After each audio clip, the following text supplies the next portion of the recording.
हुई है वो उनके बयानी को सॉलिड करती है। ये तो मरियम साहबा के ऊपर हैरत होती है। अब खातून है, बहन है, बंदा क्या उनको कहे।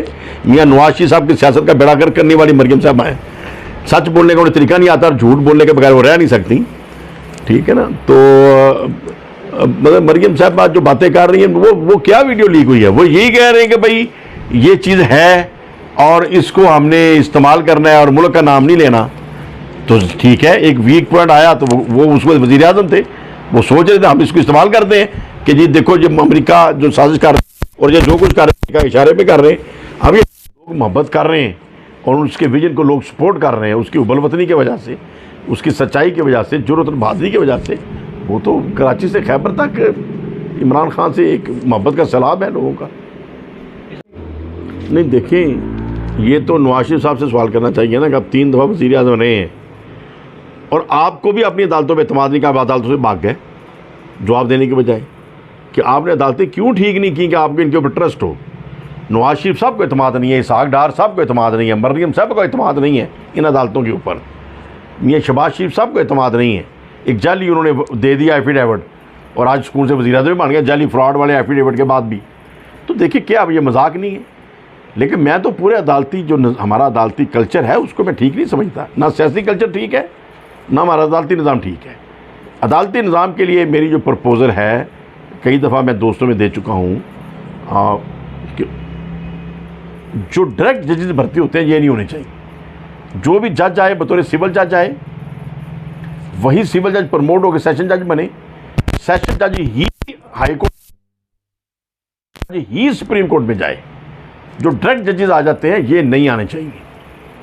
आप देखें ना जितने भी वकला हैं, कोई ऐसा वकील दिखाई होंगे इल्ला माशाल्लाह, लेकिन क्या कोई चोरी करके जब वकील के पास जाता है कि जी मेरे ऊपर पर्चा हो गया तो मुझे छुड़ाएं, तो क्या फीस आपने लेके वकला उसकी वकालत नहीं करते? जो कत्ल करके चला जाता है कि जी मेरे से कत्ल हो गया तो मुझे छुड़ाएं, क्या वकला उसकी वकालत नहीं करते? वही वकला जो कातिल को छुड़ाते रहते हैं कि ये बेगुनाह है, ये डाकू है तो इसको बेगुनाह साबित करना है, इसी एक्सपीरियंस के ऊपर 10 साल बाद जज बन जाते हैं। तो जिसका एक्सपीरियंस ही ये है चोरों को छुड़ाना और डाकुओं को रिहा कराना, तो उसके बाद बतौर जज देखें वो तो तमाम वज़रा कहते थे कि जी जाने दें, वो बीमार हैं, चलो ये कौम ये ना कहे कुछ बीमार हैं। हालांकि क्या जेलों के अंदर जो आम गरीब बंदे बीमार होते हैं उनको कोई छोड़ता है? बच्चे बाहर बिलकरे होते हैं, उनकी माएँ बाहर बिलकरी होती हैं, बेचारे अंदर पड़े रहते हैं। तो क्यों नवाज शरीफ साहब ने अपनी लिए रियायत मांगी? उनको रियायत मांगते हुए शर्म आनी चाहिए थी कि मैं गरीब बंदे को तो कभी छोड़ा नहीं है तो मैं अपने लिए रियायत मांगूँ किस लिए? हाँ, अपने आप को बेगुनाह साबित करते, बाइज्जत तरीके से रिहा होते, वो एक भावकार तरीका था, एक इज़्ज़त वाला काम था। ये तो कोई तरीका नहीं। मियाँ नवाज शरीफ साहब का रायत मांगना ही ये शर्म का मुकाम है। नहीं तो मियाँ साहब इसमें पीटीआई की हुकूमत और नहीं, वो देखिए एक पॉलिटिकल प्रेशर, एक मैं समझता हूँ इमरान खान साहब का वो एक कमज़ोर फैसला था, नहीं छोड़ना चाहिए था। खो अंदर कोई मरता है मरे, हाँ छोड़ना तो फिर सबको छोड़े, सब बीमारों को छोड़ दे, जो बीमार हो छोड़ दिया करें, कोई अर्ज नहीं है। अखलाकन कोई अर्ज नहीं है। अगर एक बीमार होता है तो उसको इलाज का मौका दें, उसकी उतने पीरियड की ज़मानत लें, एक डॉक्टर उसकी इंश्योरेंस करे कि हाँ जी वो मैं ज़िम्मेदार हूँ, इसका इलाज करूँगा, उसके माँ बाप बीवी बच्चे खुद इलाज उसका कराएं, इसमें कोई हर्ज नहीं। ये तो कानून में अमेंडमेंट अखलाकन आ जानी चाहिए, नवाज शरीफ साहब की वजह से नहीं, वैसे हो जानी चाहिए।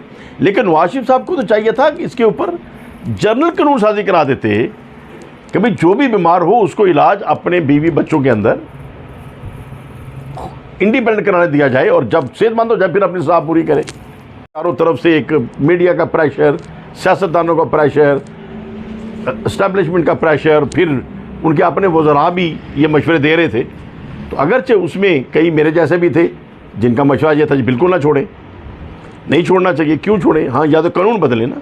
अभी जैसे उन्होंने कानून बदला है कि जितना मर्जी फ्रॉड कर जो कोई पूछ नहीं सकता, ठीक है ना, तो पहले ये कानून बदल लेते या बीमारों को भी छोड़ दें।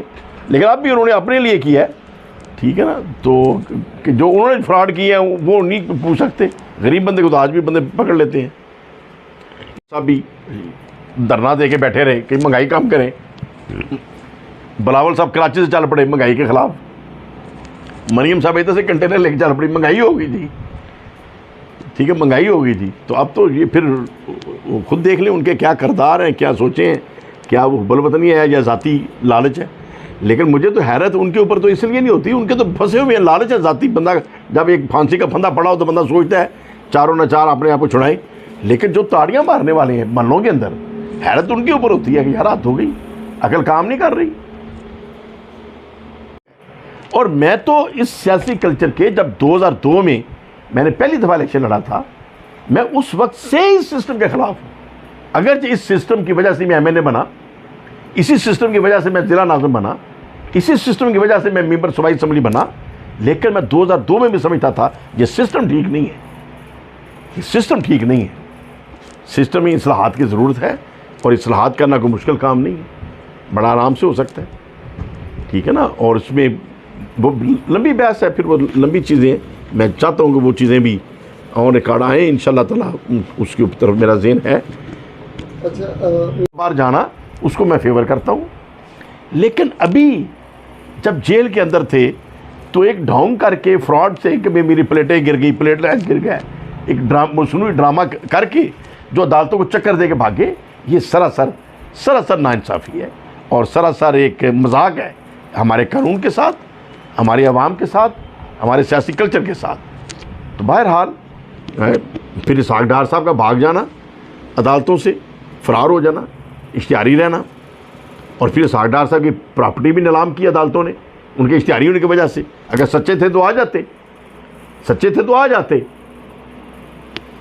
तो आज फिर वही वज़ीर आज़म के सीट से आए हैं। ये दुनिया का कौन सा ऐसा मुल्क है, मुझे कोई एक मिसाल दिखा दें जहाँ इतना बड़ा ड्रामा, और फिर यहाँ ऐसे ऐसे लोग मौजूद हैं। हमारे शरकपुर शरीफ के अंदर भी ऐसे पंगी मौजूद हैं। पंगी से मुराद ये है कि जिनको वो नशा है वो तालियां बजा रहे हैं, देखो जी इसहाक डार फ्रॉड कर गया तो, और वापस भी आ गया, उसको पकड़ को नहीं सका, वाह वाह वाह वाह, मिठाई बांटो मिठाई बांटो। भाई ये तो शर्म से डूब मरने का मुकाम है कि हमारा अदालती निज़ाम इतना कमज़ोर है कि एक फ्रॉडियों को पकड़ नहीं सकता, एक चोर को पकड़ नहीं सकता, जो साइकिल चोरी करे वो बेचारा छोड़ नहीं सकता, जो मुल्क को लूट के ले जाए उसको पकड़ को नहीं सकता। इससे बड़ा क्या मजाक होगा। अदालत की तो जो वर्ल्ड रिकॉर्ड कायम किए हैं वो दुनिया में ऐसी बेहिसी या ऐसी बेगैरती कह लें या ऐसी बेहयाई कह लें, कभी नहीं देखी, कोई मिसाल नहीं पेश कर सकता कि जब वो पहले परवेज़ मुशर्रफ ने जो उनके ख़िलाफ़ कार्रवाई की, जो सरासर गैर कानूनी कार्रवाई थी, मियाँ नवाज शरीफ साहब बिल्कुल उस वक्त हक के ऊपर थे और दुरुस्त समझ जा रहे थे, लेकिन उनके ख़िलाफ़ जो एक्शन हुआ सरासर गैर कानूनी एक्शन हुआ। लेकिन जो उन्हें जेल भेजा गया वो भी गैर कानूनी जेल भेजा गया। और मियाँ नवाज शरीफ साहब एक अंडरस्टैंडिंग के तहत अपने ज़ाती तल्लुकात की बेस के ऊपर मुल्क से बाहर सऊदी अरब चले गए।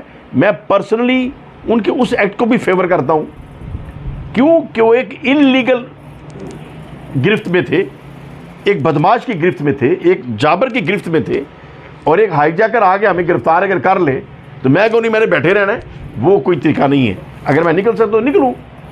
तो नवाज शरीफ साहब ने जेल से जो इल्लीगल उनकी गिरफ्तारी थी उससे उन्होंने सऊदी अरब के तल्लुकात इस्तेमाल करके अगर वो मुल्क से बाहर चले गए तो वेरी गुड, बिल्कुल ठीक किया।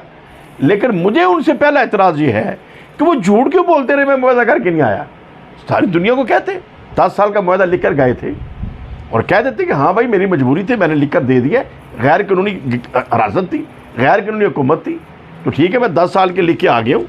जब कौम नहीं मुझे रिहा करा सकी और लोग मेरे लिए नहीं निकल सके, तो मैं मियाँ नवाज शरीफ के उस दौर के मामले में मैं कौम को गिल्टी कहता हूँ कि नवाज शरीफ के लिए क्यों नहीं निकले।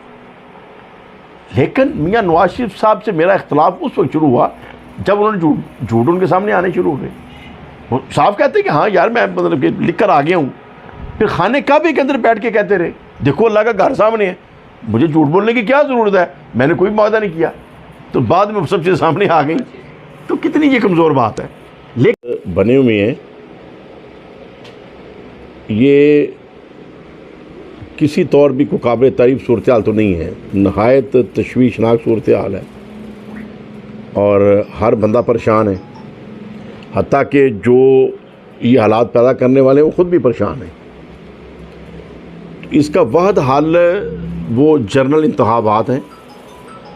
मौजूदा जो हुकूमत है और जो पहले अपोजिशन थी उस वक्त भी उनका शदीद मुतालबा यही था कि इंतखाबात फ़ौरन हो जाने चाहिए। अब वो खींचातानी करके, कोई बैरूनी अमदाद से, कोई लोकल तोड़ तोड़ करके जिस तरीके से उन्होंने हरकतें की, लीगल अनलीगल, और हुकूमत अपनी चंद वोटों से बना ली, लेकिन अब वो नए इंतखाबात की तरफ जाते हुए खौफ खा रहे हैं। हालांकि अगर नेशनल इंटरेस्ट में देखा जाए तो अगर वो समझते हैं मियाँ शहबाज शरीफ साहब, जरदारी साहब, कि कौम उनको पसंद कर रही है, तो उन्हें तो चैलेंज खुद देना चाहिए और मैदान में आना चाहिए। जब नए इंतखाबात आ जाएंगे तो ज़ाहिर है फिर इमरान खान साहब को भी कोई गिला नहीं होगा। अगर दोबारा लोग इन्हें पसंद करेंगे तो बहुत अच्छी बात है, इमरान खान साहब को पसंद करेंगे तो उनके लिए बहुत अच्छी बात है। फिर जो भी हुकूमत आएगी कम से कम वो पीस ऑफ माइंड से काम तो करेगी। अभी जितना मुल्की नुकसान हो रहा है, जितनी बेयकीनी है, इसका कौन जिम्मेदार है? मतलब कि ये चीज़ें तो किसी सूरत काबिल कबूल नहीं है। और फिर देखें ना, जो चीज़ हैरत अंगेज़ चीज़ है कि एक जब मियाँ नवाज शरीफ साहब की अपनी हुकूमत थी, मुस्लिम लीग नून की हुकूमत थी, अदालत ने इसहाक डार को पूछा कि तुमने ये फ्रॉड और चोरी के अंदर तुम मुलव्वस हो, इसका आगे जवाब दो। वो जवाब देने की वजह बीमार हो गया, फिर वज़ीर आज़म के जहाज़ के ऊपर बैठ के फ़रार हो गया, बासीत वज़ीर ख़जाना फ़रार हुआ। जिस मुल्क का वज़ीर ख़जाना अदालतों को जवाब देने को तैयार नहीं है, मतलब क्या कि उसके ख़िलाफ़ इतने सबूत थे फ्रॉड के, चोरी के, बदमाशी के, कि वो जवाब नहीं दे सकता था, फिर फ़रार हुआ। और वही बंदा आज दोबारा वज़ीर आज़म के जहाज़ पे आगे फिर वज़ीर ख़जाना बन गया।